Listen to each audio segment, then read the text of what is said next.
ನವಲಗುಂದ ತಾಲೂಕಿನ ಡಿಇಒ ಆದ ಪೂರ್ಣಿಮಾ ಶಂಕರ್ ಆಚಾರಿ ಹಾಗೂ ಲೇಬರ್ ಇನ್ಸ್ಪೆಕ್ಟರ್ ಸಂಗೀತಾರವರು ಹೊಂದಾಣಿಕೆಯಾಗಿರುತ್ತಾರೆ. ಅದಕ್ಕೆ ಮೇಡಮ್ ನನ್ನ ಜೊತೆ ಇಷ್ಟು ಈ ಹೊಂದಾಣಿಕೆಯಿಂದನೂ ಇದ್ದಾರವರು. ಸಂಗೀತಾರವರು ಹೊಂದಾಣಿಕೆಯಾಗಿರುತ್ತಾರೆ.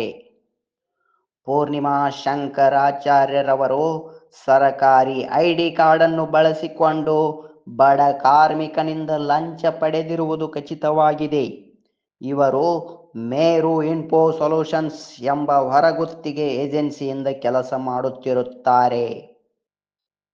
ಅಧಿಕಾರಿಗಳಾದ ಅಕ್ಬರ್ ಮುಲ್ಲಾರವರು ಯಾವುದೇ ಕಾನೂನಿನ ಕ್ರಮ ತೆಗೆದುಕೊಂಡಿರುವುದಿಲ್ಲ.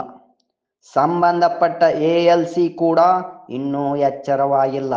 ವಿಜಯ್ 9 ಕನ್ನಡ ಸುದ್ದಿವಾಹಿನಿಯಿಂದ ನೇರ ಎಚ್ಚರಿಕೆ.